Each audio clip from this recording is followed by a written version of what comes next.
In part A of the problem, what you want to do is you want to find the magnetic field a distance r away from this long wire that's carrying current. So basically, you have to use Ampere's law to find the magnetic field. So you start off by drawing an Amperian loop. So I'm going to draw a circle around this wire, and the circle has a radius r. And then, since the magnetic field is going to be going counterclockwise around the wire by the right-hand rule, you know that the magnetic field is going to be parallel to the length of the Amperian loop. So that means you can just take out b, and you're going to get this. And since the integral of dl is just the length of the Amperian loop, it's just the circumference of it. So you know that you can just put in the circumference, which is 2 pi r. And then you just solve for b.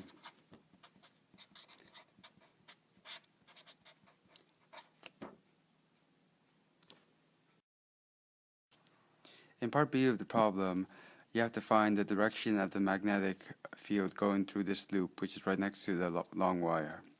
So let's pretend that this pen is a long wire. You have to use the right-hand rule to figure out which direction the magnetic field is going.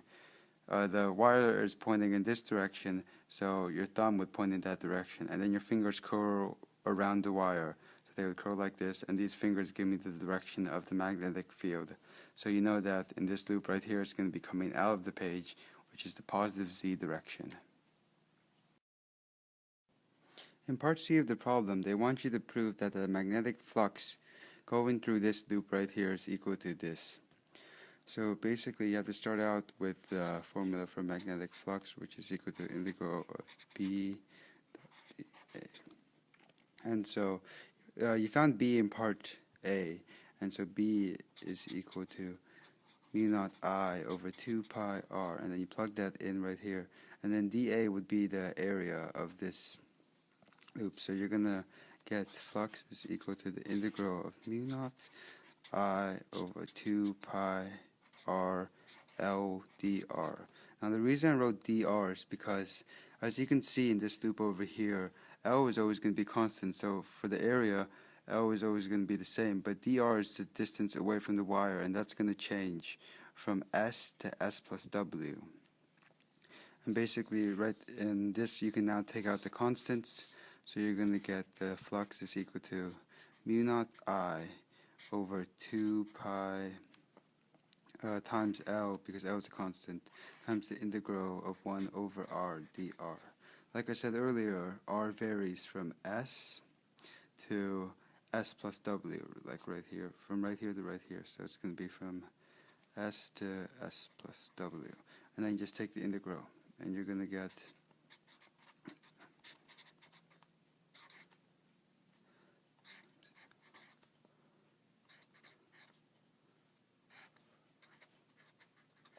and then you just evaluate this, and in the end, what you'll get is this.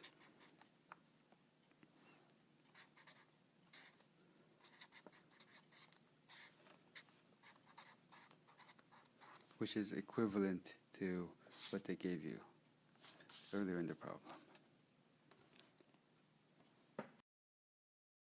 So in part D, this rectangular loop is now moving away from the wire upward with a constant velocity v. And the question is asking for direction of induced current inside this rectangular loop due to the velocity. And this is based on Lenz's law. Lenz's law basically says that when you experience a change in magnetic flux, there will be a current induced to oppose that change in flux. Now, since the wire is going like this, magnetic field is coming out. As this is moving away, it's going to have less magnetic flux because the magnitude of the magnetic field further away is going to be less. And so it wants to create a current that's going to induce a magnetic field to replace the loss. And since it's coming out of the page, it's going to induce a current that's counterclockwise, because that's the only way the magnetic field is going to be coming out of the page inside the loop. So the answer is counterclockwise. Part E of the problem is asking for the direction of the force on this rectangle as it's moving away. So this force, it can be quantified as F is equal to the integral of I dl cross B. Now that means since you're taking a cross product, you have to use the right-hand rule to figure out the direction of the resultant vector, which is the force that you're looking for. You take the first vector, which is the direction of the current, I, and that's your thumb, and then you take the second vector, which is B, that's the magnetic field. Those are going to be your fingers, and since it's coming out of the page, it's going to look like this, which means the force is going to be your palm, and it's going to be pointing downwards. So the answer is negative y. Part F of the problem is asking for the quantity of the current that's being induced. So basically there's two parts to find this. First, you have to find the induced EMF using this equation, which is the change in flux is equal to induced EMF. And then you have to use Ohm's law to find the induced current, because this loop right here has a resistance R. So you start off by taking the derivative of the magnetic flux, and this right here is from part C. As you can see over here, it's from part C. And so you just plug it in to the flux, because this is flux, and then you take derivative, and then you end up getting derivative of ln of x is equal to 1 over x. So you're going to get this minus this, and then there's also going to be a chain rule due to the s inside, so it's going to be times ds dt.